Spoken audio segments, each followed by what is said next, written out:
अभी यहाँ पे हमारी प्रोटेस्ट में एक मित्र आई हुई है, पॉलिना पिल्लई इनका नाम है, और इन्होंने बताया कि कितने सारे एग्जाम ये भर चुकी हैं, सेंट्रल गवर्नमेंट के भी, स्टेट गवर्नमेंट के भी, और एग्जाम की डेट आती है, कभी एग्जाम नहीं होता, कभी पेपर लीक हो जाता है, और अभी तक बस ये देखा जा रहा है कि ये केवल स्टूडेंट्स को, एप्लीकेंट्स को अफेक्ट करता है, लेकिन इसके डीपर इंप्लीकेशन समझिए।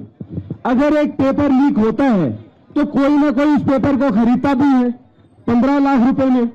अब मान लीजिए कि ये पुलिस का पेपर है, तो इसका मतलब क्या हुआ कि कोई भ्रष्ट पुलिस वाला आप उसको ले आए, और उसको तो सबसे पहले क्या होगा कि मैंने जो 15 लाख रुपया दिया है मुझे अपना वापस वसूल करना है, तो क्या वो हम लोगों की रक्षा करेगा? नहीं ना। उसको तो सुबह से क्या होगा कि सुबह से शाम तक आज मुझे कितना पैसा बनाना है। इसी तरीके से आप किसी डॉक्टर को देखिए कि अगर कोई डॉक्टर इस तरीके से बन गया, कोई इनकॉम्पिटेंट इंसान आ गया, भ्रष्टाचार से आ गया, तो क्या है फिर मेडिकल सिस्टम में भी भ्रष्टाचार होगा। और आज ये हम देख रहे हैं कि हेल्थ केयर की सिचुएशन क्या होती जा रही है। तो इसलिए जो पेपर लीक का मुद्दा है वो केवल स्टूडेंट्स तक लिमिटेड नहीं है, वो एक पूरे देश का करप्शन का मुद्दा है, और इसलिए इसे रोकने की जरूरत है। अब पॉलिना ने मुझे बताया कि सर इतने साल से हम इसी में ही लगे हुए हैं। अब सोचिए कि ये देश का कितना बड़ा लॉस है कि एक जो युवा है, जो उत्साह से, जोश से, एनर्जी से भरा हुआ है, जो देश की प्रोडक्टिविटी में कारगर साबित हो सकता है, आपने उसको किस जाल में उलझा रखा है? फॉर्म भरो, पेपर लिखो, पेपर कैंसिल होगा, फिर से भरो। ये सब क्या है? लोग काम करना चाहते हैं तो आप उन्हें रिक्रूट कीजिए, उन्हें काम करने दीजिए। क्या सरकार को इतनी सी बात समझ में नहीं आती? सरकार कुछ समझदार लोगों को अपने साथ शामिल क्यों नहीं करती? अनपढ़ लोगों की सरकार नहीं चलेगी, नहीं चलेगी। अनपढ़ लोगों की सरकार, तो अच्छे शिक्षा मंत्री लाइए। आपके पास अगर कोई भी ऐसा मंत्री नहीं है तो मैं रिकमेंड कर दूंगा कि सोनम वांगचुक सर तो है ही, लेकिन बात यह नहीं है कि सोनम वांगचुक सर ही शिक्षा मंत्री बने। बात यह है कि जो भी बने वो इनके जैसा हो। शिक्षा मंत्री कैसा हो? शिक्षा मंत्री कैसा हो? अगर एक अच्छा शिक्षा मंत्री नहीं होगा तो क्या होगा? जो शिक्षक है वो उनको भी क्या गाइड करेगा? और जब शिक्षक अच्छे नहीं होंगे तो स्टूडेंट्स क्या सीखेंगे? तो देखिए कि ये एक पूरा का पूरा जंजाल बनता जा रहा है, और इस जंजाल को कौन तोड़ेगा? कॉकरोच तोड़ेंगे।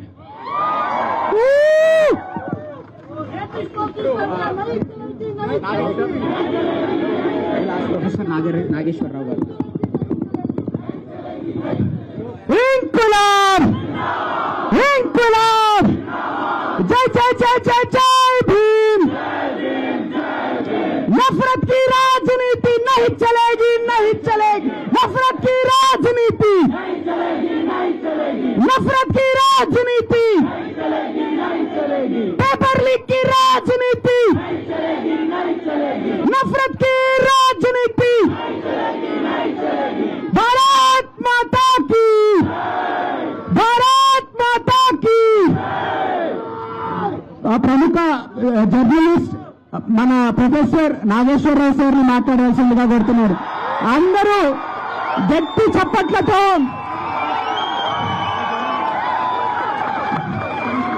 ఎంతమంది ఎన్ని మాటలన్నా నేను నా మాట పైన నిలబడి ఉంటానని ఎన్నో ఏళ్లగా ప్రజల పట్ల నిలబడి ఉన్న ప్రొఫెసర్ నాగేశ్వరరావు గారికి గట్టిగా చప్పట్లు కొట్టాల్సిందిగా కోరుతున్నాను.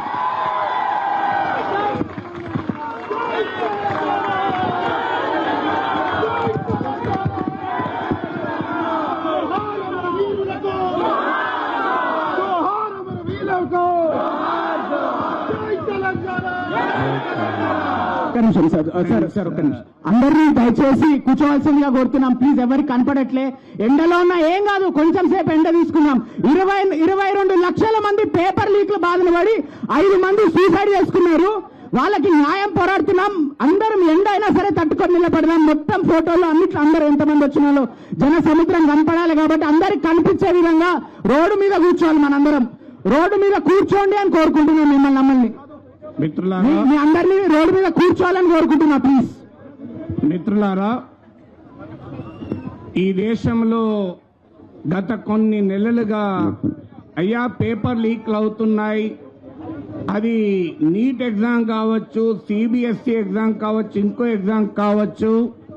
అయ్యా మీరు ఒక మారల్ రెస్పాన్సిబిలిటీగా రాజీనామా చేయండి అంటే ధర్మేంద్ర ప్రధాన్ ఎక్కడున్నాడో కూడా గుర్తులేయడం లేదు. మీకు ఎక్కడో ఒకసారి రైల్వే యాక్సిడెంట్ అయితే రైల్వే మంత్రి లాల్ బహదూర్ శాస్త్రి రిజైన్ చేశాడు. లాల్ బహదూర్ శాస్త్రి నుంచి ధర్మేంద్ర ప్రధాన్ వరకు వచ్చాం మన రాజకీయం. ఉల్లిగడ్డల ధరలు పెరిగాయి అని ఆర్థిక మంత్రిని అడిగితే నేను ఉల్లిగడ్డ తినను, నాకు అలవాటు లేదు అని చెప్పాను. పెట్రోల్, డీజిల్, గ్యాస్ ధరలు పెరిగాయి అంటే ఏడాది దాకా బంగారం కొనడం మానేయండి అని చెప్తున్నారు. ఎందుకు మనం ఏమడుగుతున్నాం? అయ్యా ధర్మేంద్ర ప్రధాన్ రాజీనామా చేస్తే సోనం వాంగ్చుక్ ఏం కాడు ఎడ్యుకేషన్ మినిస్టర్. ధర్మేంద్ర ప్రధాన్ రాజీనామా చేస్తే నాగేశ్వరేం కాడు ఎడ్యుకేషన్ మినిస్టర్. కానీ ఎందుకు అడుగుతున్నామంటే ఒక పొలిటికల్ అకౌంటబిలిటీ ఉండాలి ఈ వ్యవస్థలో అంటున్నాను. కానీ మరి ఎందుకు లేదు? యూత్ గా మనం అడగాలి, ఎందుకు ఉండడం లేదు? ఏమైతే ఒక మంత్రి పదవి పోతే అంటే మీకు చిన్న కథ చెప్తాను. యమధర్మరాజు దగ్గరికి ఒక 40-50 ఏళ్ల క్రితం చనిపోయిన ఒక ఇండియన్ పొలిటీషియన్ వెళ్ళాడట. వెళితే యమధర్మరాజు బయటికి వచ్చి పూలదండ వేసి స్వర్గానికి తీసుకెళ్లి ఇంద్రుడికి పరిచయం చేసి, భూమిపైన ఒక గొప్ప దేశం ఉంది భారతదేశం, ఆ దేశంలో ఒక గొప్ప రాజకీయ నాయకుడు అని చెప్పి స్వర్గాల్లో అప్పచెప్పొస్తారట. 20 ఏళ్ల క్రితం ఒక రాజకీయ నాయకుడు చనిపోయిపోతే బయటికి వచ్చి పూలను వేసి ఇంకో అలా స్ట్రేట్ గా రైట్ సైడ్ వెళ్ళండి స్వర్గం వస్తుంది, అక్కడ నా పేరు చెప్పి ఇంద్రుడిని కలవండి అంటారట. ఇక ఈ మధ్య చనిపోయిన ఒక రాజకీయ నాయకుడు పోతే సింహాసనం మీదకెళ్ళి లేవకుండా అలా స్ట్రేట్ గా పోవయ్యా స్వర్గం వస్తుంది అంటారట. ఇది చూసి చిత్రగుప్త అడుగుతాడట, యమధర్మరాజా మీరు ఎందుకు ఇట్లా మారారు? 50 ఏళ్ల కింద మీరే పర్సనల్ గా వెళ్లారు ఇంద్రుని దగ్గరికి, 20 ఏళ్ల కింద మీరు వెళ్ళి పూలదండ వేసి చూపారు, ఇప్పుడు కదులుతలేరంటే నేను లేస్తే ఆ రాజకీయ నాయకుడు నా సింహాసనంలో కూర్చుంటాడు. ఇది ప్రాబ్లం మన దేశంలో. అందువల్ల ఇవాళ ఏమడుగుతున్నాం? వేల కోట్ల రూపాయలు బడా కార్పొరేట్ కంపెనీలకు ప్రభుత్వాలు రాయితీలు ఇస్తున్నాయి, వేల కోట్లు. కానీ తెల్లారి పొద్దున ఈమెయిల్ వస్తుంది నీ ఉద్యోగం పోయింది అని చెప్పి. అరే వీరికి ఎవడు బాధ్యుడురా? కనీసం ఉద్యోగం తీసేసేముందన్న థ్యాంక్ యూ చెప్పడా? ఓ ఈమెయిల్ పొద్దున్న లేస్తే ఆఫీస్ ఈమెయిల్ ఓపెన్ కాదు. ఇంత అవమానకరంగా ఉద్యోగాలకు వెళ్ళి తీసేయాల్సిన అవసరం ఉందా? క్యాంపస్ లో హైరింగ్ జరగదు. ఇవాళ 20% ఇండియాలో యూత్ అన్ఎంప్లాయ్మెంట్ 20%. ఎందుకు ఇలా ఉండాలి? అయ్యా మేమేమంటాను, మాకు ఉద్యోగాలు ఇస్తే ఈ దేశ సంపదను తీసుకొస్తాం. మీరు $5 ట్రిలియన్ తేలేదు కానీ మేము తెస్తాం, మాకు ఉద్యోగాలు ఇవ్వండి అని అడుగుతున్నాం. మేమేం తేరగా పరాన్న జీవులుగా పారాసైట్స్ గా బతకాలని అనుకోవడం లేదు, కష్టపడి పనిచేయాలనుకుంటున్న కాక్రోచ్లను మేము అని చెప్తున్నాం. కానీ ఇవాళ ఉద్యోగాల గురించి అడిగితే ఎవరు ఆన్సర్ చెప్పరు. అయ్యా నిర్భయ నుంచి దిశ వరకు అత్యాచారాలు జరుగుతున్నాయి, దీని సంగతి ఏంటి అంటే వాళ్ళ ఆడవాళ్ళు అంత రాత్రి ఎందుకు వెళ్లారు, ఆ డ్రెస్ ఎందుకు వేసుకొని వెళ్లారు అని ఆన్సర్లు వస్తాయి. ఇప్పుడు ఏంటి రాజకీయ వ్యవస్థలు ఇవన్నీ ప్రశ్నిస్తే నువ్వు అర్బన్ నక్సలైట్ అంటారు, నువ్వు చైనా ఏజెంట్ అంటారు, నువ్వు పాకిస్తాన్ ఏజెంట్ అంటారు, నువ్వు హిందూ ద్రోహి అంటారు, నీవు దేశద్రోహి అంటారు. కానీ ఇలా అనేవారికి మేము చెప్పదలుచుకున్నాం, మేం భరతమాత ముద్దు బిడ్డలం, భగత్ సింగ్ తమ్ములము అని చెప్పదలుచుకున్నాం. అందుకే ఇవాళ ఇక్కడ మనం గట్టిగా నినాదాలు ఇవ్వాలి. మీరే కాదు దేశభక్తులు, మేమే దేశభక్తులం. భారత్ మాతాకి, భారత్ మాతాకి, భారత్ మాతాకి. ఇప్పుడు చెప్పండి ఎవరు నిజమైన దేశభక్తులు? అందువల్ల భారత రాజ్యాంగం చెప్పింది we the people of India అని. సో ఇవాళ we the people of India చెప్తున్నాం.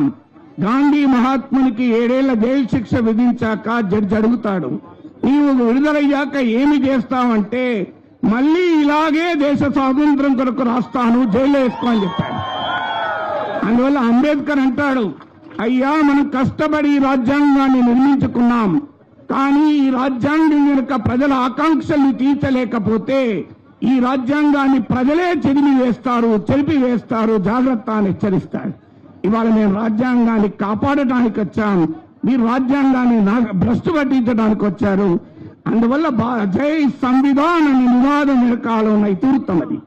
ఫైనల్ గా ఒక్క విషయం ఫ్రెండ్స్, ఆన్లైన్ లో ప్రారంభమైన ఈ ఆవేశం ఇవాళ స్ట్రీట్ ఫైట్ గా రూపాంతరం చెందింది.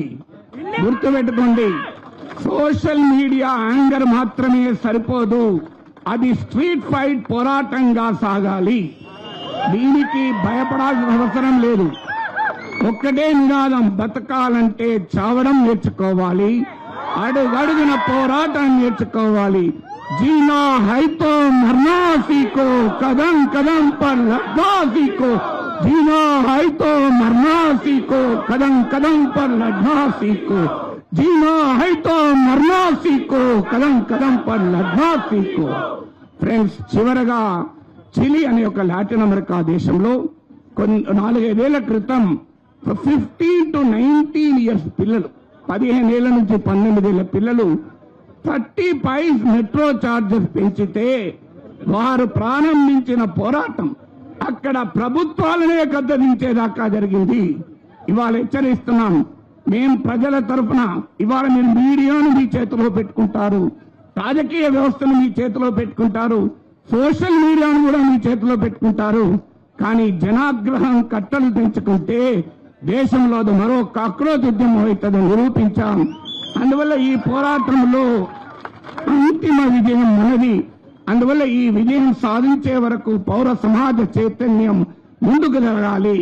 ఈ వ్యవస్థ వరకు ఈ పోరాటం కొనసాగాలని చెప్తూ మరొక్కసారి మీ అందరికీ అభినందనలు తెలియజేస్తూ, ఒక్కసారి భరతమాత బిడ్డలం, సింగు తమ్ములం, భరతమాత బిడ్డలం, భరతమాత బిడ్డలం, భరతమాత బిడ్డలం, जीना है तो कदम कदम पर, तो जीना है तो कदम कदम पर, जय संविधान. Thank you.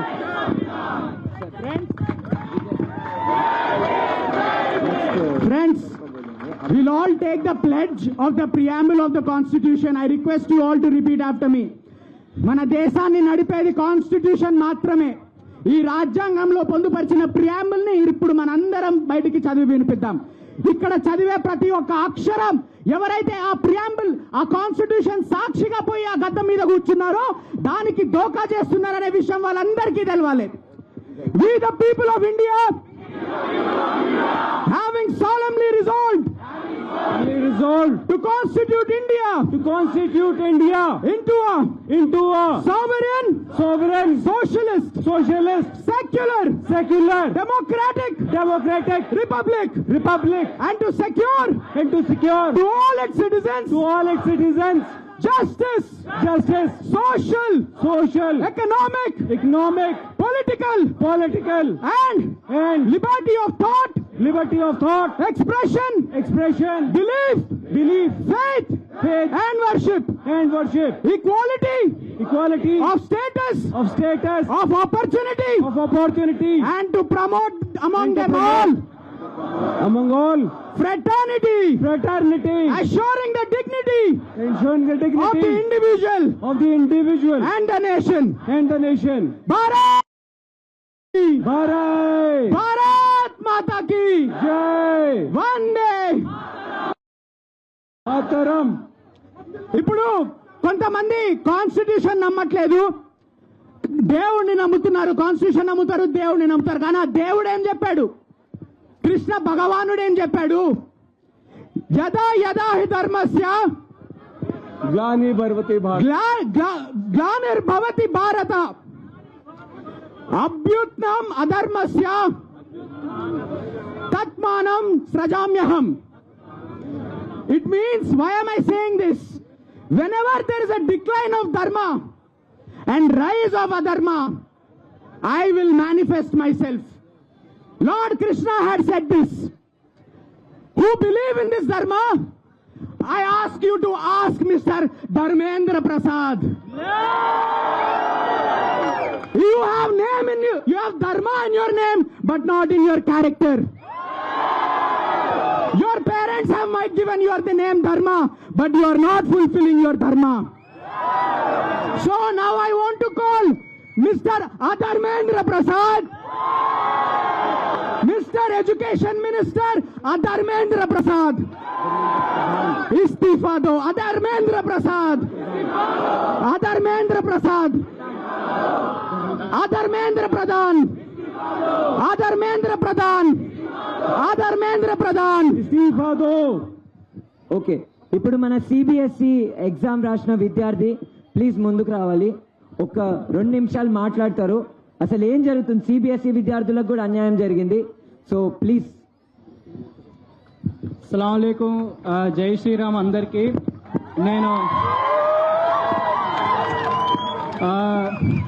నేను సిబిఎస్ఈ ఎగ్జామ్ రాసా ఈ ఇయర్. అండ్ ఎగ్జామ్ రిజల్ట్స్ వచ్చేంత వరకు చాలా హ్యాపీగా ఉండే, చాలా బాగా రాసామని అందరం అనుకున్నాం. కానీ రిజల్ట్స్ వచ్చాక ఛాతీలో వాళ్ళు దించిన బాణాలు మరీ దారుణంగా ఉండే. అసలు బీజేపీ సర్కార్ శరం కరో. ఈ నీట్ ఎగ్జామ్ గురించి కూడా మన ప్రధానమంత్రి మోదీ ఏం మాట్లాడట్లేదు. మొన్న డీలిమిటేషన్ బిల్ పాస్ అయినప్పుడు అరగంట వచ్చి అమ్మాయిల కోసం బిల్ పాస్ చేయలేదు ఇది అని ఏడ్చారు. నీట్ ఎగ్జామ్ ఓన్లీ అబ్బాయిలే రాస్తున్నారని అడుగుతున్నా నేను.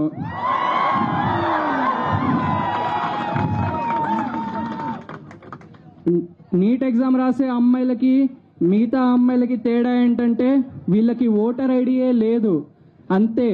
నెక్స్ట్ ఇప్పుడు చెప్తున్నాను, ఈ ప్రధానమంత్రి కనుక ఈ స్టూడెంట్స్ తో ఈ మూమెంట్ లో కనుక ఏం మాట్లాడలేదనుకో, నెక్స్ట్ టైం నా మాట గుర్తుపెట్టుకోండి, నెక్స్ట్ టైం వచ్చేసరికి ఎలక్షన్ లో ఓటులే పడవు, స్టూడెంట్స్ సపోర్టే ఉండదు మీకు. అండ్ ఇక్కడ సోనం వాంచుక్ గారిని నాకు మా ఫాదర్ ఇంట్రడ్యూస్ చేశారు. అప్పటి నుంచే ఆయన ఐడియాలజీస్ ఇవన్నీ నాకు చాలా నచ్చాయి. అండ్ అప్పటి నుంచే వాళ్ళని ఫాలో అవుతున్నా. అండ్ మా mother she uses to always surf on Tulasi ma'am videos in our kitchen and always. So it is been very nice to meet you both ma'am. Thank you sir. Thank you అన్నా. CBSE विद्यार्थी संघर्ष करो, हम तुम्हारे साथ हैं. CBSE विद्यार्थी संघर्ष करो. जो नेता हैं वो खुद को ऐसा क्यों मानने लगे हैं कि जैसे हम तो सबके बॉस बन गए, माई बाप बन गए. क्यों? क्योंकि हम लोग बोले नहीं, लेकिन अभी हम लोगों को बोलते रहना है. और जो तेलंगाना की मीडिया है, आपसे मेरी एक रिक्वेस्ट है कि जो लैंग्वेज है ना वो भी हमारे दिमाग को बहुत प्रभावित करती है. तो हम मीडिया में, अखबार में क्या लिखते हैं? Ruling party. वो रूलिंग पार्टी नहीं है, वो गवर्निंग पार्टी है. आप उनको बार बार बोलोगे रूलिंग पार्टी तो वो खुद को रूलर समझने लगते हैं. तो प्लीज जितने भी तेलंगाना के अखबार है, टीवी चैनल है, आज से रूलिंग पार्टी बंद, गवर्निंग पार्टी बोलना शुरू कीजिए. और अब मैं इनवाइट करना चाहता हूं कि पॉलिना पिल्लई जो एक स्टूडेंट है, वे बताएं कि उनके जीवन पे क्या क्या प्रभाव पड़ा है इन पेपर लीक्स का.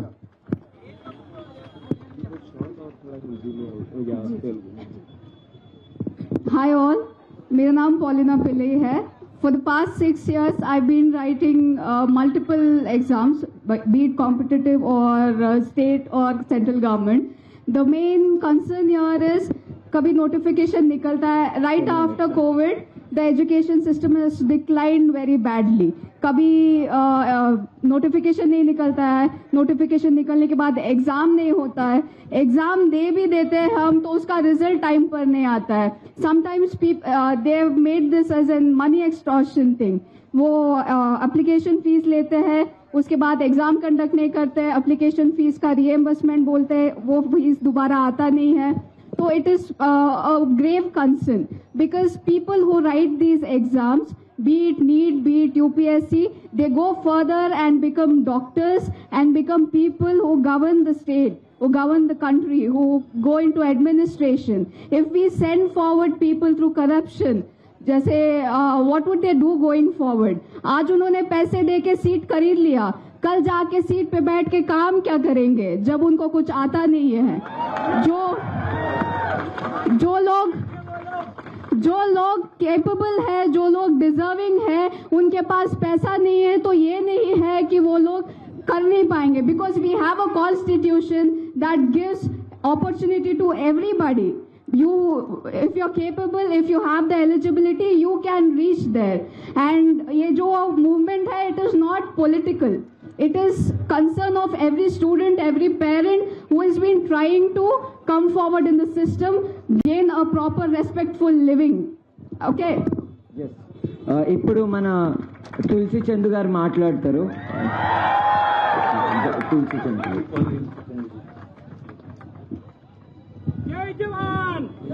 జై కిసాన్.